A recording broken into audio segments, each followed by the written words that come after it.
नमस्कार और विकास अवस्थी और आप देख रहे हैं कन्नौज टाइम्स मीडिया चैनल। साथियों, आज हम कन्नौज के म्यूजियम में आए हैं उस मुद्दे को लेकर जिसको लेकर आज हर जगह हाय तौबा मची हुई है। मामला है सम्राट पृथ्वीराज फिल्म से जुड़ा हुआ। फिल्म में राजा जयचंद की भूमिका को जिस तरीके से दिखाया गया है वो कन्नौज वासियों को बर्दाश्त नहीं हो रहा है, जिसकी वजह से यहाँ पे विरोध प्रदर्शन शुरू हो गए हैं।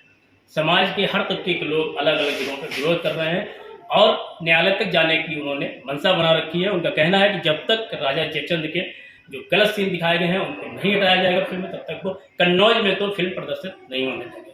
तो माजरा क्या है, चलिए हम आपको बताते हैं। ये है सम्राट जयचंद, जो कि कन्नौज के पराक्रमी राजा हुए।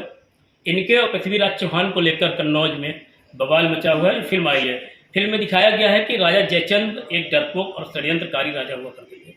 पृथ्वीराज चौहान को महापराक्रमी सम्राट जो संयोगिता को लेकर सामने आया है। संयोगिता राजा जयचंद की पुत्री हुआ करती थी या दासी पुत्री हुआ करती थी। इतिहासकारों में इस बात को लेकर भी भ्रम की स्थिति बनी हुई है। जो भी था, राजा जयचंद की पुत्री होने का दावा किया गया और संयोगिता का सीन हम इधर आपको दिखाएंगे। ये सामने देख रहे हैं, पृथ्वीराज चौहान का पुतला है और ये राजकुमारी कन्नौज की संयोगिता का यहाँ पुतला दिखाया गया है। बताया जाता है कि जब इनका स्वयंवर होना था तो राजा जयचंद ने पृथ्वीराज चौहान को उस स्वयंवर में आमंत्रित नहीं किया था, बल्कि उनको अपमानित करने के लिए एक सोने का पुतला उस सभा के दरबार पर लगा दिया गया था ताकि पृथ्वीराज चौहान का अपमान हो सके। और उसी अपमान का बदला लेने के लिए पृथ्वीराज चौहान कन्नौज आए थे और संयोगिता का हरण करके यहाँ से ले गए थे। ये तो बात उस फिल्म की है जो इस समय प्रदर्शित की जा रही है सिनेमाघरों में। हकीकत क्या है वो हम बता रहे हैं। हकीकत इससे कहीं ज़्यादा उलट है, जिसको लेकर यहाँ के लोग प्रदर्शन कर रहे हैं, विरोध कर रहे हैं फिल्म का। हकीकत ये है, अगर पृथ्वीराज रासो, जो कि चंद्रवरदाई के द्वारा लिखी गई है, चंद्रवरदाई पृथ्वीराज चौहान का दरबारी कवि था और उनका मित्र भी था, तो स्वाभाविक सी बात है कि उसने अपने राजा को खुश करने के लिए कुछ भी लिखा हो। लेकिन इतिहास में कहीं इस बात का प्रमाण नहीं मिलता है कि राजा जयचंद गद्दार थे और ये फिल्म में दिखाया गया कि वो षड्यंत्रकारी थे। साथ ही बात करते हैं राजा जयचंद की, तो इनके बीच पहले रिश्ता समझ लीजिए आप। राजा जयचंद और पृथ्वीराज चौहान आपस में मौसेरे भाई हुआ करते थे। राजा जयचंद पृथ्वीराज चौहान के नाना राजा आनंदपाल दिल्ली के शासक हुआ करते थे और नाना के कोई पुत्र नहीं थे, इसलिए पुत्रियों का जो बड़ा बेटा होगा उसको दिल्ली का राजपाट मिलना तय था। जिस लिहाज से दिल्ली के शासन पर राजा जयचंद प्रबल दावेदार थे, लेकिन वहाँ पारिवारिक गतिविधियाँ क्या हुई पता नहीं। उस बीच पृथ्वीराज चौहान को वहाँ का उत्तराधिकारी घोषित कर दिया गया और जयचंद अपने राज्य वापस कन्नौज चले आए। कन्नौज आने पर इनके पिता ने अपना उत्तराधिकारी को नियुक्त किया और कन्नौज के ये शासक बन गए। कन्नौज का राजपाट संभालने के बाद राजा जयचंद की बेटी जब संयोगिता बड़ी हुई तो उन्होंने उसका स्वयंवर रखा। अब बात आती है, अगर पृथ्वीराज रासो के हिसाब से देखें तो जब दोनों मौसेरे भाई थे तो बेटी से शादी के लिए अपने भाई को ही आमंत्रित करना मुनासिब नहीं था। कहा जाता है कि उनको आमंत्रित नहीं किया गया था पृथ्वीराज चौहान को, इसलिए वो राजा जयचंद से नाराज थे और यही इनके बीच द्वेष का कारण बना। जब संयोगिता स्वयंवर के समय तैयारियां चल रही थी, संयोगिता मंदिर जा रही थी पूजा पाठ के लिए, उसी समय रास्ते से पृथ्वीराज चौहान ने उसका हरण कर लिया था।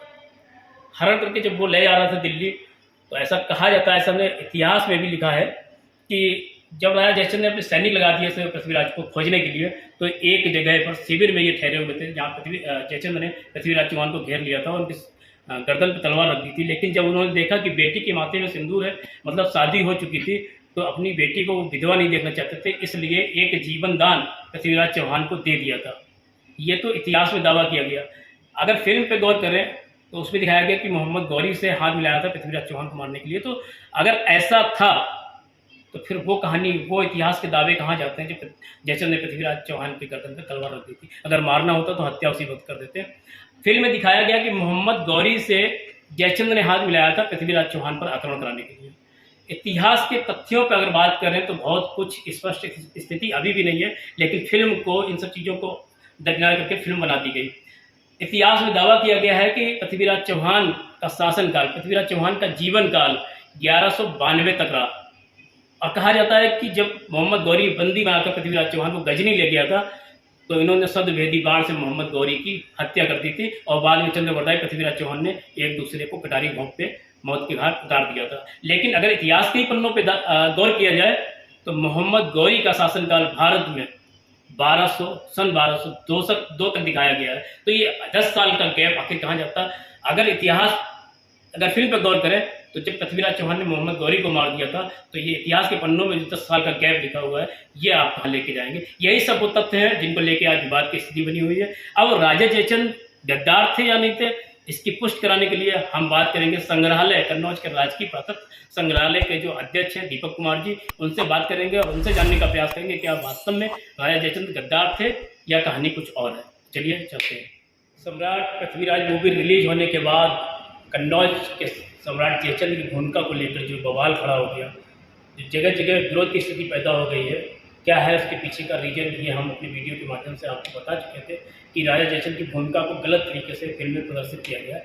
राजा जयचंद को एक कलंक के साथ कन्नौज के लोग उनके नाम को लेते हैं, गद्दारी के कलंक के साथ। तो उसी को आज हम स्पष्ट करना चाहेंगे। म्यूजियम में इस समय हमारे साथ हैं राजकीय पुरातत्व संग्रहालय के संग्रहालय अध्यक्ष दीपक कुमार जी। सबसे पहले तो आपका स्वागत है हमारे चैनल में। दीपक जी, हम आपसे क्लियर करना चाहेंगे जो गद्दारी के आरोप लग रहे हैं सम्राट जयचंद गद्दार को, क्या वजह है, क्यों ऐसा बन रहा है? देखिए, वजह क्या है, हमें तो लगता है कि एक तरह से पॉलिटिकल होगी वजह, जबकि वो गद्दार नहीं थे। आज तक की किसी भी इतिहासकार ने ऐसा कुछ नहीं, मतलब उन्होंने जो बुक्स लिखी, मैंने पढ़ा, स्टडी किया, कहीं भी बुक को गद्दारी जैसी चीज़ उनके लिए नहीं लिखी गई। जबकि यही लिखा गया है कि जैसे हर्षवर्धन अपने समय में इतना प्रतापी राजा थे, उसी तरह से जयचंद भी अपने समय में बहुत प्रतापी राजा थे। तो पृथ्वीराज फिल्म में जो चीज़ें दिखाई गई हैं, कि आपको लगता है कि इतिहास के बिंदुओं से छेड़छाड़ करके फिल्म बनाई? देखिए, पृथ्वीराज फिल्म तो मैंने नहीं देखी है अभी, और कोई भी फिल्म है जो इस तरह से बनाई जाती है, पहली बात तो उसको पूरी तरह से स्टडी नहीं की जाती है। अगर स्टडी करके बनाया जाए तो कम से कम लोगों के सामने, क्योंकि एक फिल्म अगर कोई बनाता है तो जो आप सामने देख रहे हो वो एक अलग छाप पड़ जाती है। अगर उसी फिल्म को अच्छी तरीके से बनाया जाए तो कम से कम जो उसका ओरिजिनल इतिहास है वो तो सामने आएगा। क्योंकि जयचंद का इतिहास कोई छोटा मोटा नहीं था, अच्छा खासा इतिहास है उसका।